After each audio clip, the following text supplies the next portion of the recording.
Safe bang bilhin ang mga kambing na makikita natin sa mga social media post?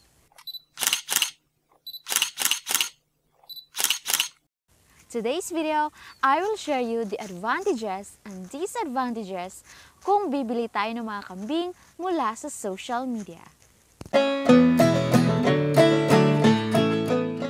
Uunahin natin ang advantages. Number 1, kahit nasa malayo tayo or nasa malayo yung kambing, pwede tayong makipag-usap sa seller o kaya sa owner ng kambing. Pwede tayong magtanong kagaya ng mga sumusunod. Ano ang kasarian, breed, at edad ng kambing? Pwede rin nating itanong ang kanilang payment method. Cash on delivery ba? Installment? O kaya'y through GCash? Nag-offer ba sila ng delivery? O kailangan mong i-pick up yung kambing? Number 2, makikita natin ang mga photos or videos ng kambing, especially kung ang kambing ay kumakain ng pellet feeds or kumpay. Pwede ring makikita natin ang mga photos ng ama at ina ng kambing. So in this part, makikita natin ang kulay ng kambing at ang quality nito. Next, mas mapadali ang ating pagpili. Halimbawa, may 3 kambing mula sa iba't ibang owner. Mas makikita natin at mas mapili nating mabuti kung ano yung mas suitable sa ating budget. Kung ano yung suitable sa ating kinakailangang quality. At saan yung mas malapit sa ating area. Next, this is what I love. Malalaman natin kung maaasahan ba yung goat owner or seller o hindi. Kasi makakita ka ng mga post, mababasa mo yung mga comments. Malalaman mo kung maaasahan ba ito or hindi.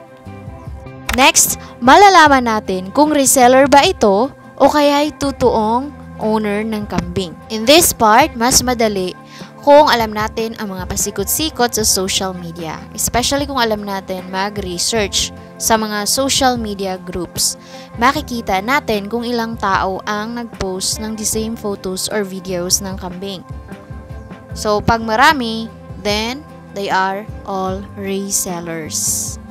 Pupunta naman tayo sa mga disadvantages. Number 1, mahirap alamin kung sino yung kinakausap natin sa social media.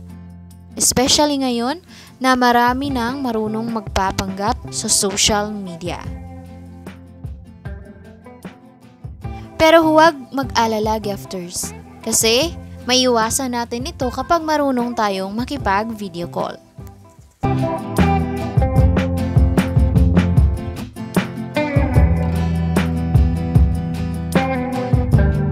Next, maaaring sila ay gumagamit lamang ng mga pictures or videos ng ibang farmer at hindi sila mismo yung farmer na owner ng kambing.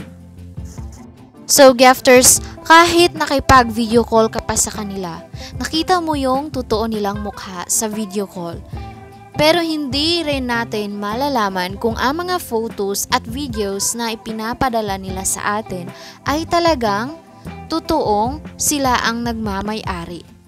Kasi mas madali ngayong kukuha ng mga photos at videos mula sa mga goat farmers din na nasa social media.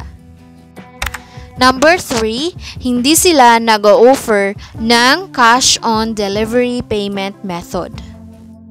This part is very difficult for both buyer and seller. Bakit? Kasi ako, buyer, dapat sigurado ako na makukuha ko yung kambing or darating yung kambing bago muna ako babayad.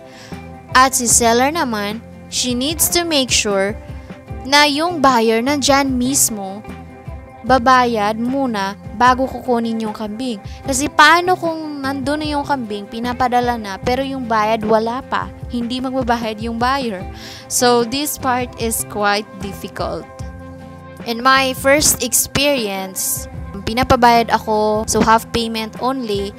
Tapos, full payment pagkatapos ko ma-receive yung kambing or maipapadala yung kambing. Pero may mga updates din na dumating sa akin. Yung mga pictures sa pag-travel ng kambing, so anong oras ba darating yung kambing dito sa area namin, mga ganon. Number 4, mali yung kambing na na-receive mo. So yung nakita mo sa picture, pula, ulo yung kambing. Pero yung na-receive mo is black.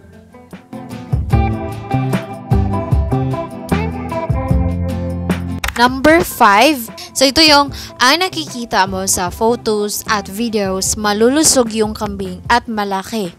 Pero nung na-receive mo na yung kambing, hindi ganun ka-healthy at hindi ganun kalaki yung kambing. This is very common, gafters. Kasi ang camera ay talagang sometimes mapandin lang. So, especially kung i-zoom yung pag-picture natin, talagang ang lalabas ay malaki yung kambing. Pero makikita na natin ito sa actual, hindi pala malaki yung kambing. In my experience, gafters, safe ang pagbili ko ni Raglin mula sa Batangas hanggang dito sa Negros. Talagang malayo lang. Pero mapagkatiwalaan at maaasahan yung dating owner niya, pati na rin yung livestock transporter na aking napili. Dapat sila ay mapagkakatiwalaan at maaasahan. Yung mga transporter na laging nag-send sa atin ng mga updates. So ngayong nalaman nyo na ang disadvantages at ang mga advantages sa pagbili ng mga kambing na makikita natin sa social media post, para sa iyo, safe ba ang pagbili ng mga kambing? Ready na ba kayong bumili ng kambing mula sa mga social media post or hindi? Or kung may mga experience na kayo tungkol dito, let me know it in the comment section. Thank you so much, gafters, and I hope to see you on our next video. Bye! Have a nice day!